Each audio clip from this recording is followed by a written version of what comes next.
Wealth is needing. Less wealth is not having more.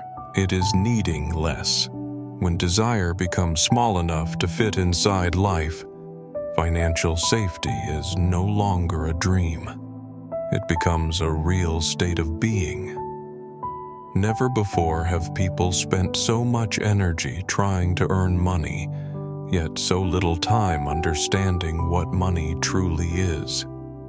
In a society where everything can be priced, this book arrives as a quiet reminder.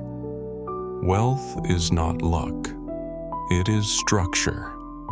A simple equation with 4 variables: character, focus, time, and diversification. Anyone can solve it, if they are patient enough to stay.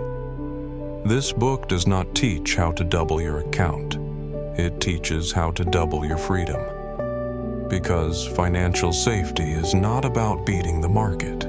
It is about beating the instincts inside us: comparison, endless desire, self-deception, and the fear of never having enough. The true enemy of wealth is not poverty.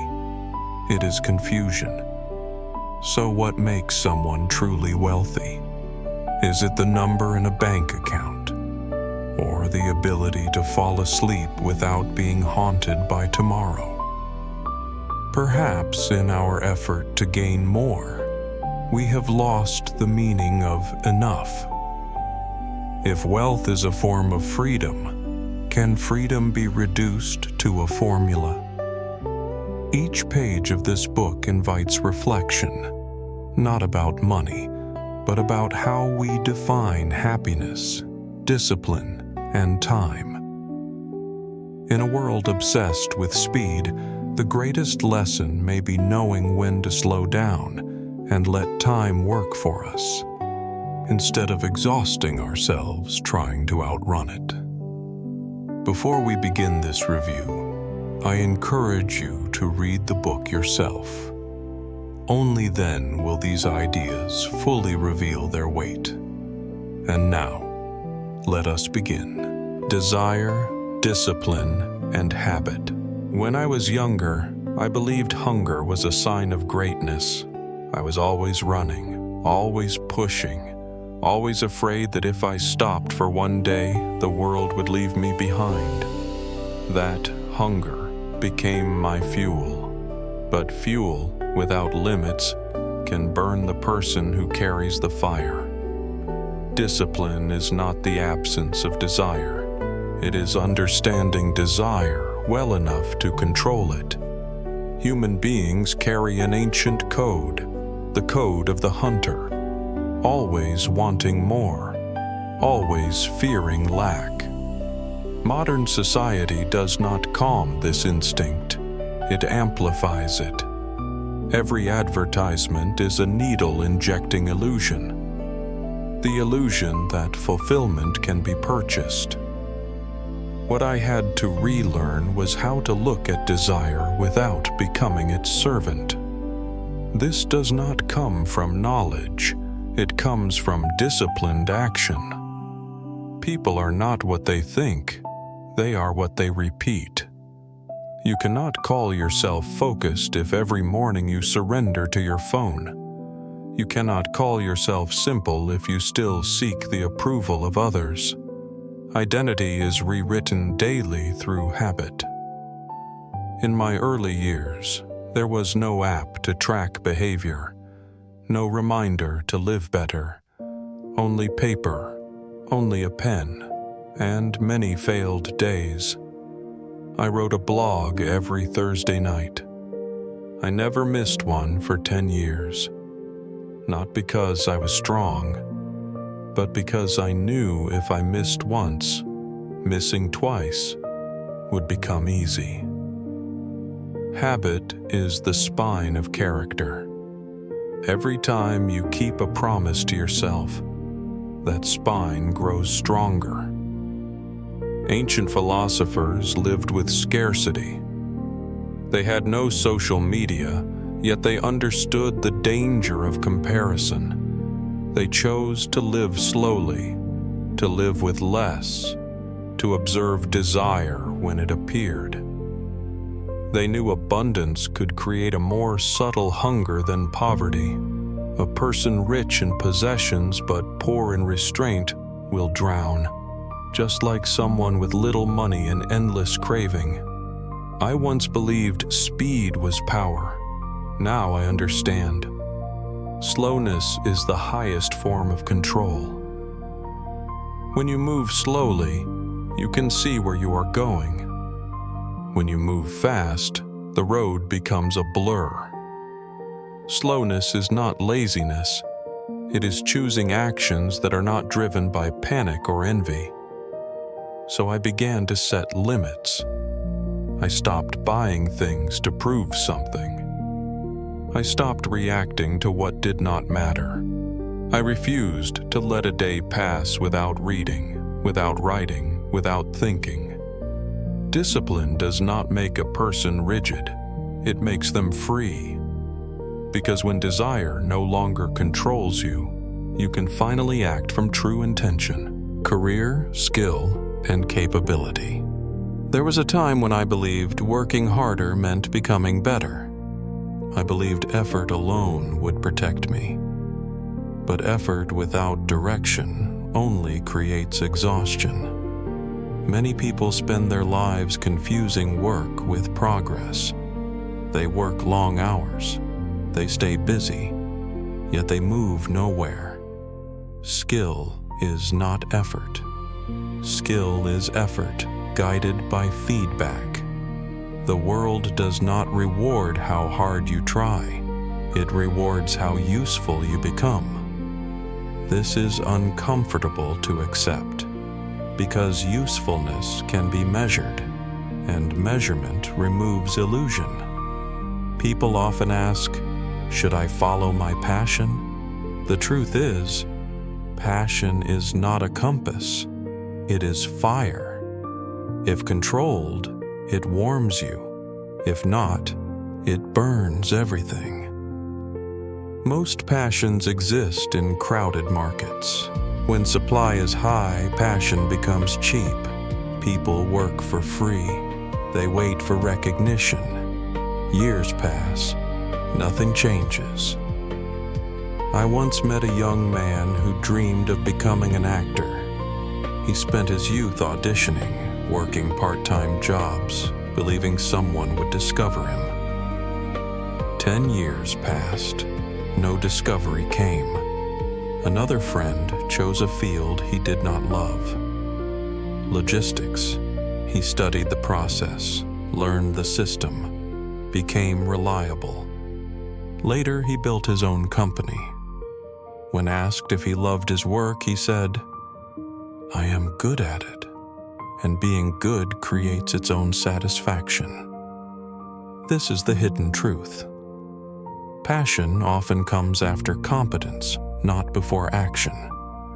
If you wait to feel inspired, you may never begin. The market does not care what excites you. It cares what you can deliver consistently. Capability is transferable, measurable, quiet. It does not need promotion. It shows itself through precision, through trust, through results. Skill is not a gift. It is accumulation. Hours of focus, cycles of feedback, small improvements stacked patiently. Over time, you discover the intersection, what you do well and what the world needs. When you stand there, you are no longer chasing passion. You are living where passion naturally appears. Discipline creates skill. Skill creates confidence. Confidence creates freedom. That is the real path. Focus, imbalance, and endurance. After choosing a direction, the real challenge begins. How do you stay focused for many years? Focus is not intensity, it is endurance. Most people fail not because they lack talent, but because they scatter themselves across too many desires. They want progress, rest, security, recognition, all at once, and end up with none. True focus is the ability to remove. Every time you say no to something attractive, you say yes to something meaningful. This is why focus feels uncomfortable. It requires loss. Balance, as people imagine it, is a myth. Life moves in phases. There are times when work dominates, times when family must come first, times when rest is essential. Trying to balance everything at every moment leads to paralysis. When I was younger, I worked late nights, missed weekends, and lived in constant motion. That imbalance was not a mistake. It was tuition, an investment in learning and competence. Real balance is not daily symmetry. It is long-term alignment. You may lean heavily to one side for years, so that later you can stand freely. Endurance is the quiet strength to continue without applause. Success is not built from motivation. Motivation fades. It is built from systems that carry you forward when energy is low. Some days you will feel invisible, unrecognized, forgotten. This is normal. The bottom is often the safest place to change direction. No one is watching.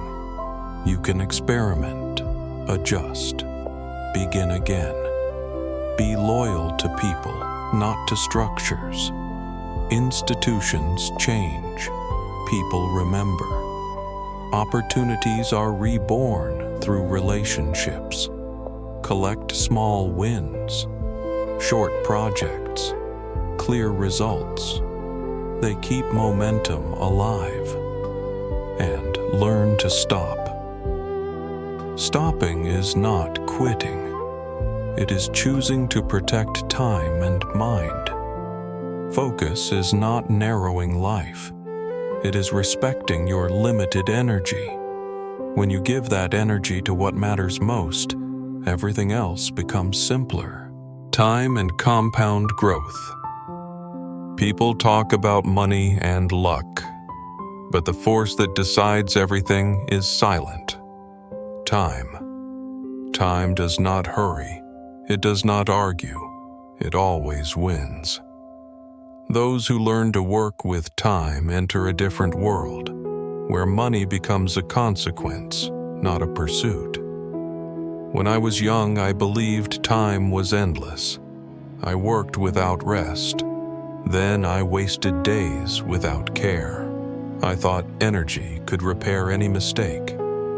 Later, I learned the truth. Time does not negotiate, but it multiplies what you repeat. This is compound growth. It is not just finance, it is life. Knowledge grows this way, health grows this way, reputation grows this way. Small actions, repeated quietly, create outcomes that look like magic. Imagine planting a seed. For years, nothing seems to happen. Then, one day, shade appears. Most people quit before that day arrives. At the same time, there is an enemy just as patient. Inflation.